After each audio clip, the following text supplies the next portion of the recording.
So now, guys, this is the most expensive bottle that I have ever gotten.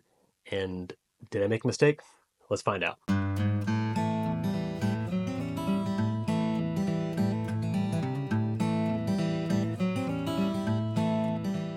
So this is the Calumet 18 year, celebrating the 100th anniversary of their farm, where they do horse breeding for various horses that have competed in the Kentucky Derby, Belmont, and gosh, I'm forgetting the third leg, but all the legs of the Triple Crown. It is an absolutely massive box. But if we open up the inside here, you can see some of the detail that goes into this box.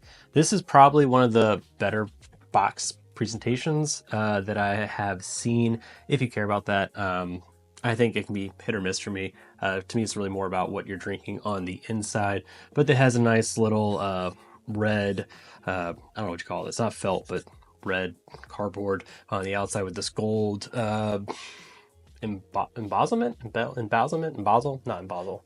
embedded? No, whatever. The gold lettering here helps it pop a little more.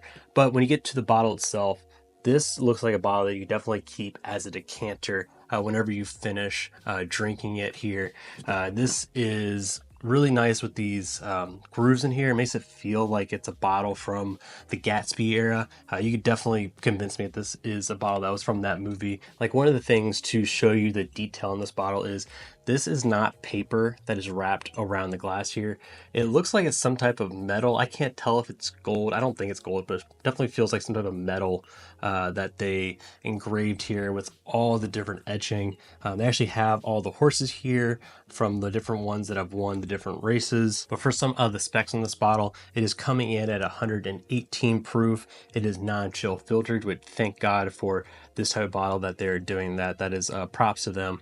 And then the mash bill for you guys who care at home is 74% corn, 18% rye, and 8% malted barley. Now, one little detail I almost forgot about this box is it comes with this little card at the top here. You pull out this little string, and it's a nice, well done card. It has a couple little more facts here for you.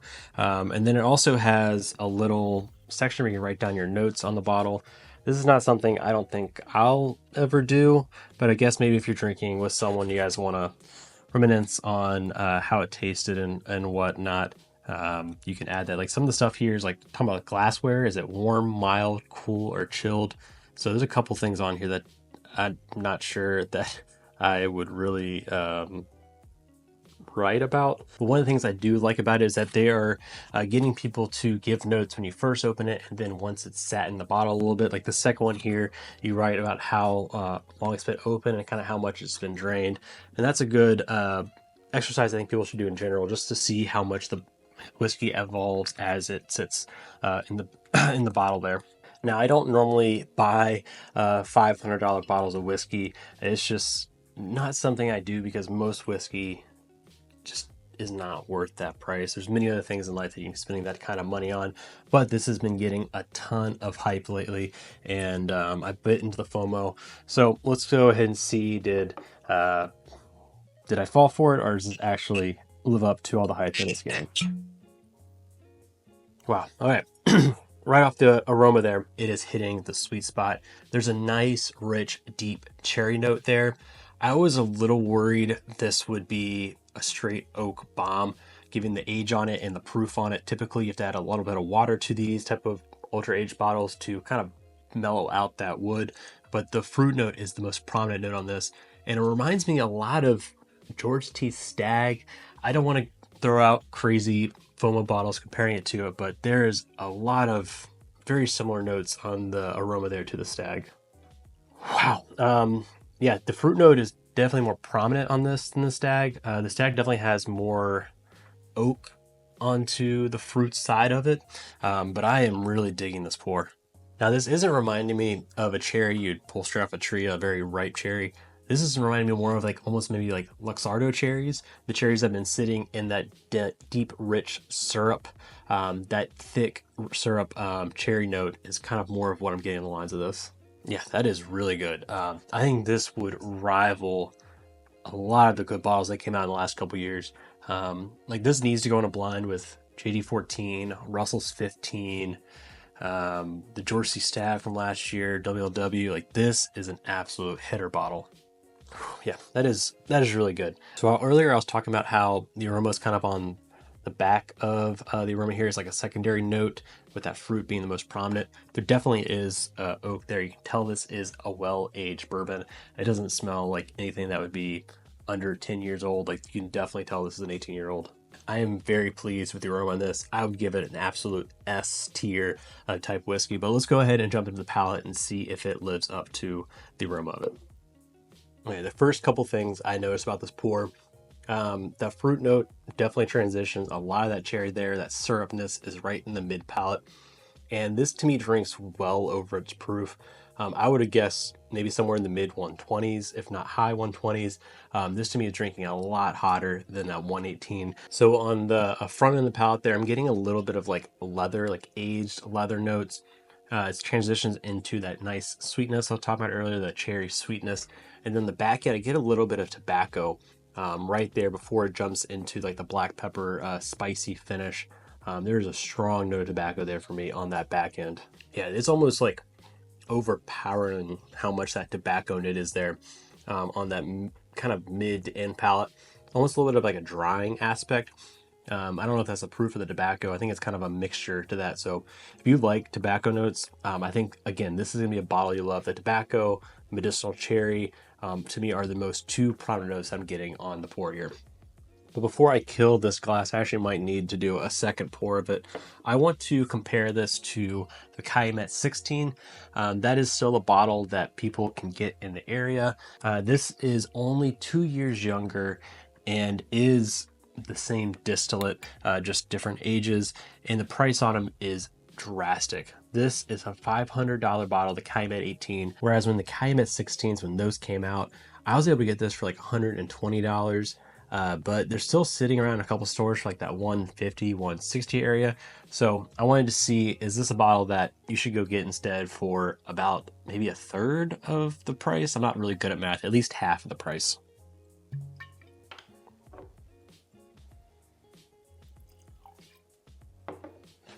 I guess another difference on this is it's 106 proof instead of that 118 proof. Where can I put this bottle? Let's make some room here. All right, let's jump into it. Cheers. Okay, there are some similar notes to it, but there are some drastically different notes. So I get more of a grape note on the aroma there instead of that cherry that I was getting on the Calumet 18. And the oak notes to me are much more prominent on the 16 than the 18, which is a little weird to say because it is 2 years younger. I would say the 16 to me reminds me more of like quintessential Barton. This is much more on profile with that, whereas this Calumet 18 is almost reminding me more of like ultra aged Buffalo Trace products. But let's go ahead and jump into the pour. Okay, most prominent note, this also has that strong like tobacco note on the back end of the palate, but it's not as sweet as Calumet 18. This is much more, I don't know if drier is the right word, but that tobacco note is much more prominent. And then there's also this like deep, rich spice throughout the palate, almost like kind of like Pop Rocks, kind of popping on the tongue. It doesn't taste like Pop Rocks though. Like, it's more of like if you took like a fresh ground pepper and just kind of lined the middle of your tongue there as it goes through the palate. Whereas the 18 is more just like on the kind of on the back end. I will say this has nowhere near the finish of the 18. The 18 has a much, much longer finish. Even though it is only, what is that, 12 proof point? I guess that is a decent amount. There is a much longer finish on it than this 106 proof. Then also on the aroma front, I almost feel like I have to search a little more for the notes on the 16, whereas the 18, Calumet 18, it's like punches you in your face. Those notes are right there. It lets you know it's there. It is very fragrant, and that is something that I look for in premium whiskey. I want it to be more in your face, letting you know it's there, than something you have to like really kind of dance around to try and find. But all around, great drink for that price. It is under that $10 a year price, even that now we're on the shelf for like, was that 150? That's still under that price. So that is an all around good bottle. If you have not had the Calumet 16, definitely one to either go buy or get a pour of. It's a really good price for what you're getting out of it. However, at the end of the day, the Calumet 18 is still a much more superior pour.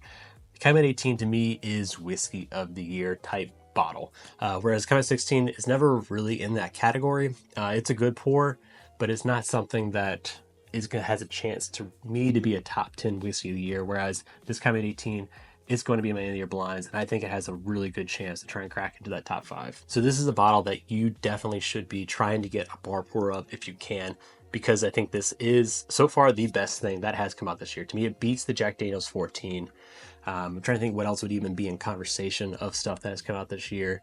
I'm blanking on them, but nothing else in my mind is even rivaling close to this. So definitely try and get a pour of it. I think it is worthy of paying for a bar pour of it. $500 is a lot of money. That is a lot to spend on a full bottle. I would highly recommend people to try and see if they can split this bottle out for how expensive it is. It is a lot for one person to buy, and in reality, you aren't going to be drinking that whole thing before you move on to your next whiskey. So this is definitely a bottle that is worthy of trying to split. But also, if you're the type of person who routinely spends on the secondary type of markets, the Jack Daniel's 14, that was going for like $500-600 on secondary. The George C. Staggs, those go for like $700. And I think this matches those types of bottles. And this is at $500 MSRP. I haven't really seen a secondary on it yet. So at that MSRP, it is, to me, very well in that sphere of premium whiskeys. So that's my review of the Calumet 18 year. If you're enjoying this content, hit the subscribe button. That way you don't miss any of my future content. And before you get out, check out this video here. And until next time, cheers.